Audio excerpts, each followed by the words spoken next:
know my lips look super crazy right now, and I'll get to it in a second, but I want to share with you guys one of my helpful tips and tricks as to how to revive a dried up liquid lipstick. I know there's a lot of methods as to how to do this on the internet, especially using things like aloe vera gel or coconut oil and stuff like that. I have used those in the past, like those methods, and a lot of them really change the formula of the liquid lipstick, and honestly, it makes it so they don't dry down anymore. And if you're anything like me, the only reason I wear a liquid lipstick is because I want it to dry down, because I love the lasting formula of it. And honestly, it's a bummer because liquid lipsticks get really expensive really quick, at least in my opinion. You know, you're looking at a Jeffree Star Cosmetics one on full retail is $18 a piece. My favorite Pixie ones are $14 a piece. And when you start looking at getting more than one shade, you know, 5 shades of those is pretty much $100, and that's a lot of money for a lot of people. And if you have to throw them out after like 6 months to a year because they dried up or you accidentally didn't close them tight enough, you know, that really adds up. The method that I use is only using one product. You don't need to do anything fancy with it either. I'll get to it in a second, and you can also use this product to help revive things like dip brow, any like gel eyeliners, or any other types of like dry down products. I've noticed that it really works well with. So the lipstick that I am using today is the Jeffree Star Cosmetics Velour Liquid Lipstick in the shade Unicorn Blood. I've had this tube ever since it released. I have never replaced it. And when I was applying it today, you can see it got really chunky. And it's just really thick. I'll show you guys the kind of tip of it, but it is really dried up. I'm gonna see if I can focus on it a little bit better. But as you can see, like, it is super dried up and really crisp and just icky and gummy looking. Even the top of the tube, if you look, it's really gummy too, and it's really dried up looking. So when I was applying it, you can see it gets really chunky and it's not smooth at all. Like, it's just really clumpy and really weird, and it's really hard to get a really nice crisp line with it. I don't know if you guys can really see it, but it's really chunky and really patchy, and it doesn't have like that really nice liquid lipstick kind of look to it. You know, like with a liquid lipstick, you can always get a really nice crisp line with it, but this one, when I was applying it, you can see it got really chunky just because it's so dried up. So the only product I'm going to be using today is the Inglot Duraline. If you guys have never picked this one up, you definitely need to, especially if you are somebody that really likes to use a lot of cream products, especially like gel eyeliners, cream eyeshadows, dip brow, stuff like that. This product is a lifesaver, and it'll save you a lot of money as well.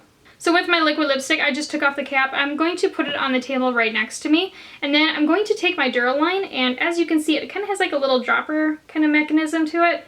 I'm just going to take a little bit out. And what I'm going to do is hold it from the top. I don't want the liquid lipstick to get into what Duraline is. And I'm going to do about 4 drops.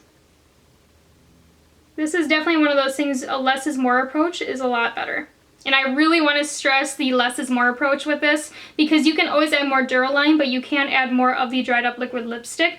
And if you add way too much Duraline, what will happen is it will make it so you have a really watery formula of a liquid lipstick, and it won't dry down. So what I'm going to do is put the cap back on and make sure it's really nice and secure. And then after that, I'm just going to shake this for about 30 seconds or so. So when you're mixing this back in, I do not recommend using the applicator to mix things around, because what'll happen is you'll add more air into the product and then it'll still keep on drying out. And then when I take off the cap this time, as you can see, it is a lot more like a liquid lipstick now, and it's not so gummy and dried out looking. And if you are doing this at home, you may have to add more Duraline into your liquid lipstick tube, depending on how much product is in the tube, as well as how dried out the product is. What I would do is do it in 2-drop intervals, just so you don't add too much product. And I just want to show you guys how this applies this time around.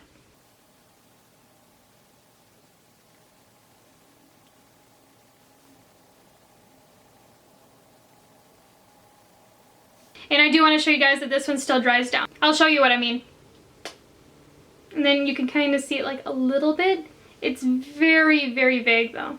I also want to show you guys some comparison swatches. I noticed that my Redrum one was really dried out as well, and I want to compare this one to the one that we fixed, and then one of mine that has not dried out yet. So here is my Redrum one. And as you can see, it's really kind of gummy like the Unicorn Blood one was. It's actually a little bit drier than that one. And then here is Redrum when it's kind of dried out. You can kind of see that it kind of gets like weird on the sides. And it kind of likes to skip a little bit. Here is Unicorn Blood, the one that we fixed. And as you can see, it's a lot more smooth in texture, and it's a little bit better in formula. I think the biggest difference is that you can get a better crisp line on the sides and that it's not so dried out feeling when you apply it to your lips. And then here I have Human Nature, which is one of my all-time favorites. And then this is what one that has not dried up looks like on the inside, kind of on the little applicator. And then here is Human Nature swatched. I don't know if you guys can see it, but on the Redrum one, you can really see that the edges are even kind of feathering out just because it's so kind of dry in texture. I don't know if you guys can really see that or not. But you can kind of see it on the sides up in here. And then you can see like on our fixed version how it kind of got rid of that. And it really made it a lot more opaque and a little bit more creamy in formula. And then you can see on this one on Human Nature that the lines are super crisp on the sides just because it hasn't dried out yet. So yeah, I hope you guys found that tip helpful, and as always, I would really appreciate if you hit that subscribe button down below, and if you would like to follow me on Instagram, my Instagram account is @lethal_kitten. And I hope you guys have a wonderful day, and until next time, bye!